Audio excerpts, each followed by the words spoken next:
So we're coming to the end of our snowbird season and our spring training. A lot of people have been visiting Scottsdale, and Airbnbs have been somewhat busy. It was a busy season, people coming out of COVID. All the Canadians have been coming back down to the valley, and a lot of people are staying at Airbnbs.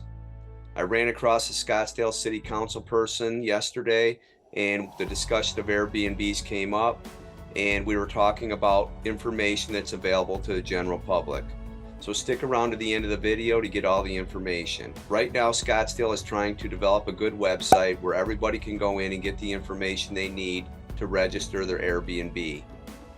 Statistics a few years ago were out that there was over 5,000 Airbnbs in Scottsdale, and only about 300 of them had registered as the business.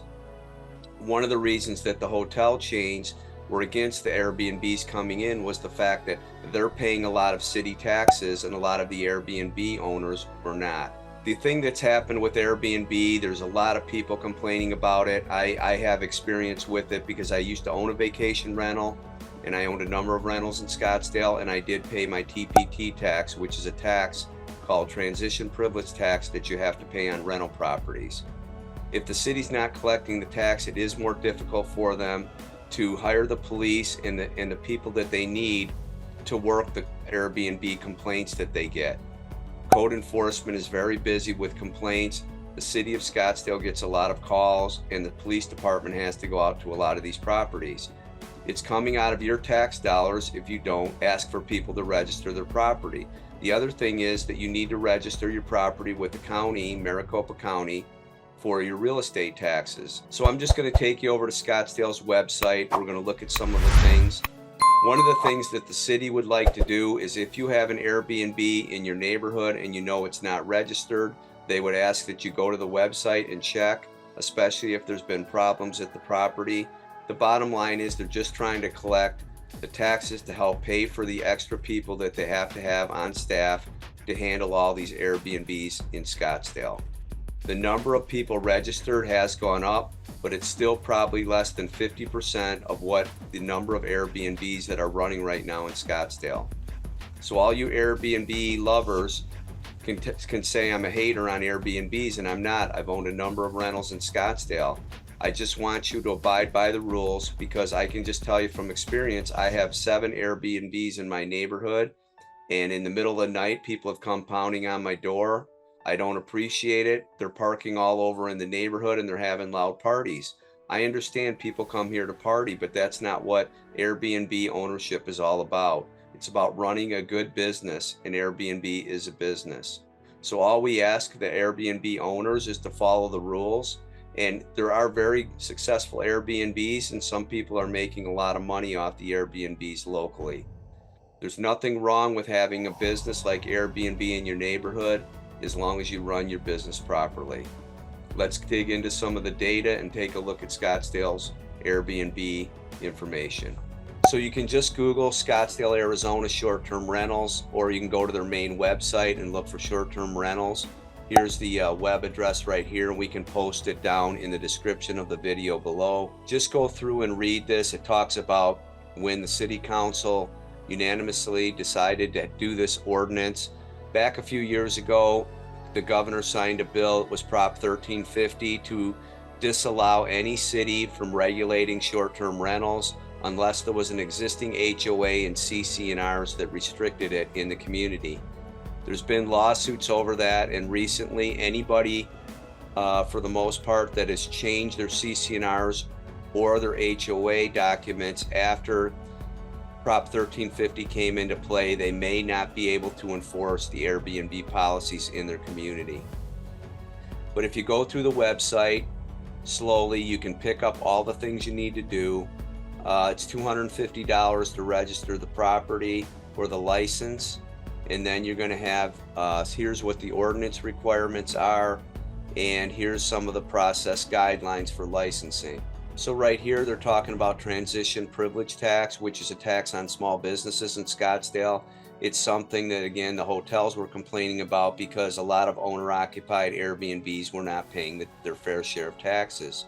And the city needs the tax money to help pay for the people that have to monitor these Airbnbs and all these rentals. Now, you don't need to fill out the short-term rental information if you have a rental that's over 30 days long. Well, a lot of owners are gonna say, well, we rent it for 30 days, but just a couple months we're renting it for by the day or by the week or by the night. And that's not going to be acceptable. And the neighbors have the ability to report your unit if you're doing that. It's going to get stricter and stricter as there's more and more Airbnbs, and cities are getting a lot of complaints from the residents. But just go through the website right here. Here's where you apply for your TPT license, your Scottsdale license. You have to notify the neighbors across the street and down the street from you. And if you're in a multi-family residential building, you have to notify all the people on the same floor as you. You have to carry a required amount of liability insurance, and you have to provide proof of insurance. It has to be at least $500,000 liability insurance. And you are going to have to submit that to the city. You can click right here on neighborhood notification and liability insurance compliance. You're going to have to complete the Maricopa County information, and that's to register your property as a rental with Maricopa County. You're going to have to generate and display required short-term rental notice in your property, and that's primarily due to fire and safety. You're going to have to put up laminated or some kind of display inside the front door and in the door to the backyard pertaining to fire equipment and waste disposal regulations. Now, once your property is licensed and notification has occurred, make sure your contact information is displayed. There's information on good neighbor guides right here. You can print those out and read those. Now, nuisance parties and unlawful gatherings. You have to read about that because that's where they're really going to be cracking down. Now, you can go through and read those right here, and then they have a short-term rental hotline for people to report the issues. They also have a place where you can report rental violations and or find an unregistered property. They would like you as neighbors, if you know of an Airbnb in your neighborhood, to check the website, and they have a map on here where you can go and click on the website and find out if your neighbors' properties are registered with the city. There's a short-term working group in town that you can get their reports. They're coming up with new ideas, and they'll talk there about new things that are probably going to be regulated with the short-term rentals. Here's where they're giving you their definition of what a short-term rental is, and it's less than 30 days to transient guests. This is a great video right here that you can watch. I can put the link in the description below. And they're going to talk about all the different issues with tax and license, code enforcement, and the police department to follow the steps if you have concerns about a rental property in your community. There's a lot of facts down here. You can read through all this information. Right here is a map. There's a link in there for the map on the last page. Excuse me. You can go in there, blow the map up, and find out if the property located in your area is registered. And these are all registered. And then over here on the right hand side, you can see who the property owner is, and you can see the 24-hour contact information. That's another thing that was required with this, was the fact that they wanted public information on who to contact if there's a problem at the property. You can watch the video right here on YouTube. Just Google short-term rentals, the long and short of it, Scottsdale 360 2023. Again, I'll have the link in the description down below. So don't get me wrong, I understand a lot of Airbnb owners are going to be upset about videos like this, but you know, it came out at such a time when it overwhelmed parts of Scottsdale, and it created a lot of uproar in neighborhoods. The thing that everybody has to do is try and get along, but I will tell you again with experience that having Airbnbs right next door can be a real hassle for some homeowners in your privacy and everything that you do to own a home.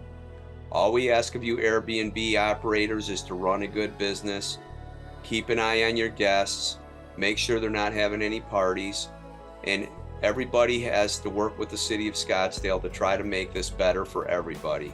So thanks for watching today. Share this video with your friends and family. Comment down below. Let us know how you feel about Airbnbs, and subscribe to the channel. We put out new videos every week on the real estate market. We do market reports, and we're out there to help you people. Thanks for watching.